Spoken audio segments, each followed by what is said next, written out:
My four little children will one day live in a nation where they will not be judged by the color of their skin, but by the content of their character. I have a dream today. On the day after Martin Luther King Jr. was killed, I decided to do an exercise that would help my students to understand racism. I tried to make a difference. I'm still trying to make that difference. Is there anyone in the United States that we do not treat as our brothers? Yeah. Who? Yeah. The black people. How are black people treated? How are Indians treated? How are people who are of a different color than we are treated? Like they're part of this world. They don't get anything in this world. Why is that? Because they're different colors. I feel people need this because we are still doing now what we were doing in the 50s. Is there anything about you people that is different from one another that we could use to make part of you? Like the eyes, the color of the eyes. Okay, we could use the color of your eyes. How many in here have blue eyes? Okay, how many in here have brown eyes? It might be interesting to judge people today by the color of their eyes. Would you like to try this? I'm trying to get the people who participate in this exercise the opportunity to find out how it feels to be something other than white in this society. All right, people, I'm Jane Elliott. I'm your resident bitch for the day, and make no mistake about that. That's exactly what this is about. I do this in a mean, nasty way because racism, sexism, ageism, homophobia, ethnocentrism are mean and nasty. Today, I am here because I have been asked to do an exercise in discrimination based on eye color. Now, the purpose of this exercise is to give these nice, blue-eyed white kids the opportunity to spend about an hour and a half to 2 hours on the receiving end of the treatment which we mete out to people of color on a daily basis in this country. They're in a blue-eyed holding room right now. They are not eating, they are not drinking. There are 3 chairs in there for 12 people. We're going to bring these people in here. You're going to treat them as though they're inferior, because they are inferior. Everybody understand that? They're not going to learn because they can't learn, and because we're going to set it up so they can't learn. And if they succeed, who has failed? We have. Do you people want to fail? No. If they get power, who loses power? We do. You want to lose power? No. We're going to accuse them of not being as smart as we are. We're going to accuse them of not being as clean as we are. We're going to lower our expectations for them. We're going to force them to live down to our expectations of them. And when they do, we're going to blame their inability to perform on the color of their eyes. Now, in order to get them into their adult ego state, we're going to try to teach them the listening skills. Now, what do we call men that we want to keep in their childlike state? Boy. We're going to call these males boy. You're not going to use their given name. You're going to call them boy. Or you're going to call them bluey. Or you're going to call them fool. Now, people, what do we call women besides chicks? Honey, baby, gal, doll face, doll, dumpling. We are going to give them no respect. How many of you have friends in that group? Let me put it this way. How many of you used to have friends in that group? Because some of these people are going to leave here very angry. White people's #1 freedom in the United States of America is the freedom to be totally ignorant about those who are other than white. We don't have to learn about those who are other than white. And our #2 freedom is the freedom to deny that we're ignorant. Today, we're going to take away these people's freedom to be ignorant. I want you to understand how the system works. And believe me, this is how the system works. We make laws to support white superiority and to reinforce white superiority, and when you catch on to how it works, then we change the laws. I didn't invent this exercise. I learned this from Adolf Hitler. One of the ways they decided who went into the gas chamber was eye color. This exercise is not without precedent. Go, people. Okay, let's go.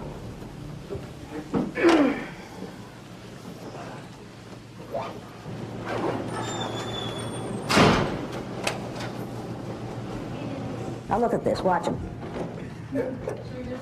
Look at him. Should we just sit anywhere? Should we just sit anywhere? If you came into a room in which the chairs were arranged in this way, and the brown-eyed people were sitting in these chairs in this way, and nobody was sitting in the chairs in the middle, where would you sit? In the middle. That would make sense to me. Would it make sense to you? Where are you going? Get in the blue-eyed section. The blue-eyed section is in the middle of the room. Get there.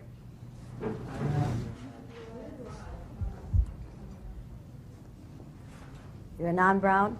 As far as I'm concerned, you're a bluey. Now, is this one giggling? What do you know about him? It's because he's ignorant? What else do you know about him? He's in his little child's ego state, isn't he? Get up here and sit down on the floor. You too, get up here and sit down on the floor. I was really tired when I entered the room, but I didn't have any expectations. I was just sitting there and wondering how it could be an emotional experience. On the day these white kids are in this exercise, they see themselves as other people see them for the first time in their lives. What are you going to do? Sit here until you tell me to do something.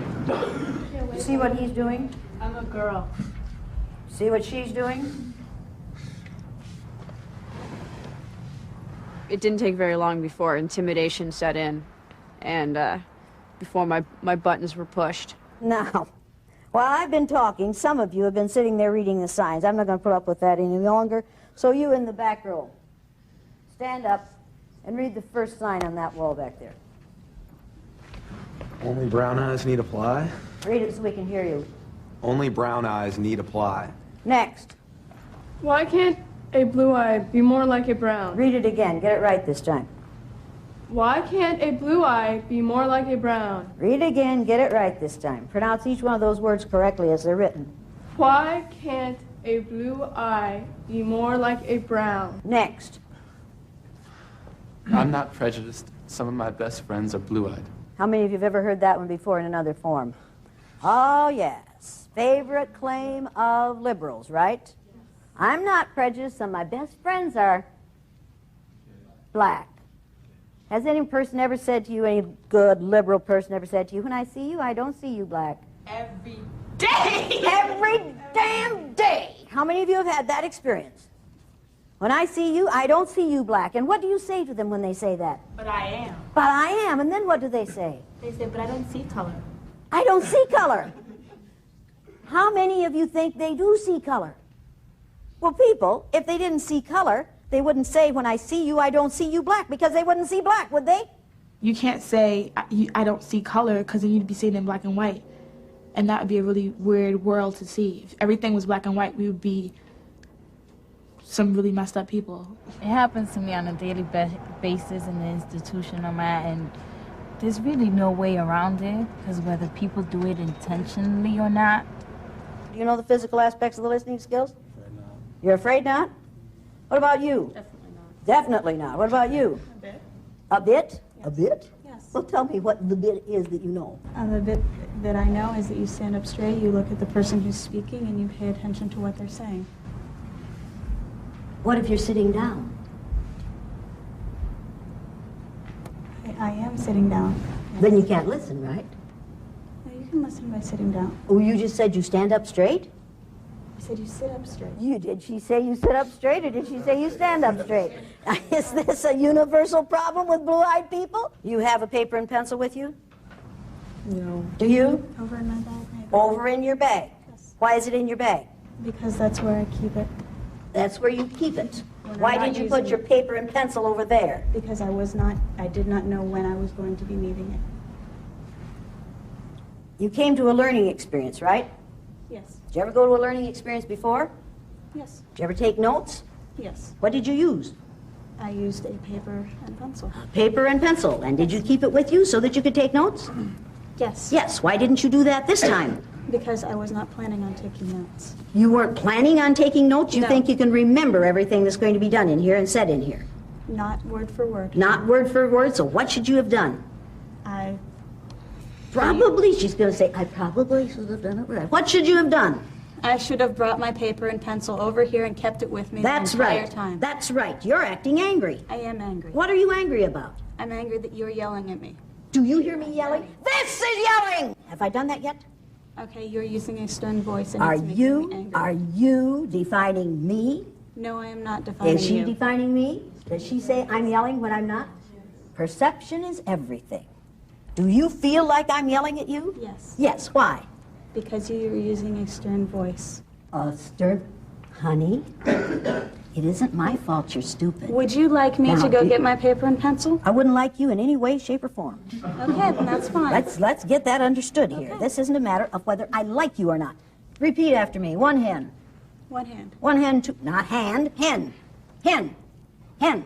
Lays eggs. One hen. One hen. One hen, two ducks. One hen, two ducks. One hen, two ducks, three squawking geese. One hen, two ducks, three squawking geese. One hen, two ducks, three squawking geese, four limerick oysters. One hen, two ducks, three squawking geese, four Hemerick oysters. Hemerick oysters? I'm sorry. Limerick oysters. Limerick oysters. One hen, two ducks, three squawking geese, four limerick oysters, five corpulent porpoises. You can remember everything, honey. No, This I isn't can't. hard for you. Go for it. One hen, two ducks, three squawking geese, four Limerick oysters, five, I forget the other one. Do you wish you had a paper and pencil? No. Do you think you're going to need one if I keep testing you on that? Yes. Then are you going to wish you had a paper and pencil? Yes. Yes. So in the future, what are you going to do when you go to a learning situation? Bring a paper and pencil. And keep it with Me. you. Did you learn anything? Yes. Do you appreciate what you just learned? Yes. Did you like the way it was taught? No. No. Any of the rest of you ever taught in that fashion? Yeah.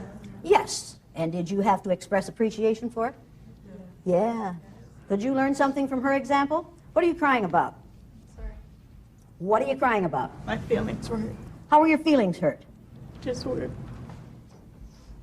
Should I feel sorry for her? I don't expect you to. Should I feel sorry for her?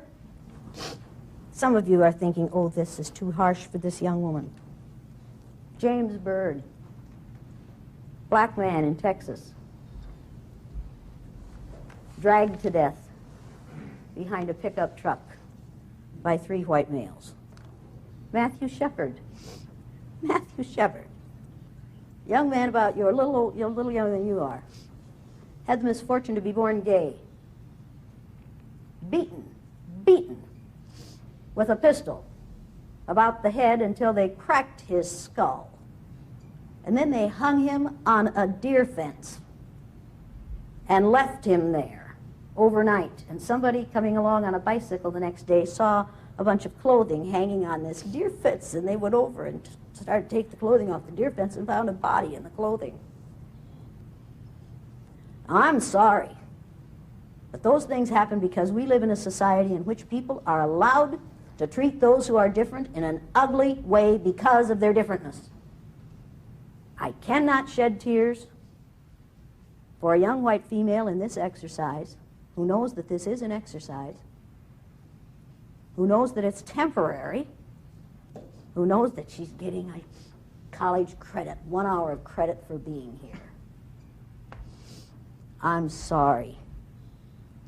I have to save my sympathy and my empathy for those who go through something much worse than this every day of their lives. Tears were coming in my eyes, and when I saw these people crying, I'm like, but it wasn't for them. It was for the fact that I know people who are going through that right now while we were sitting in that classroom and had the privilege and the time, the opportunity to be going through an experiment, that there are people outside who go through that 10 times worse than any student of color in that room.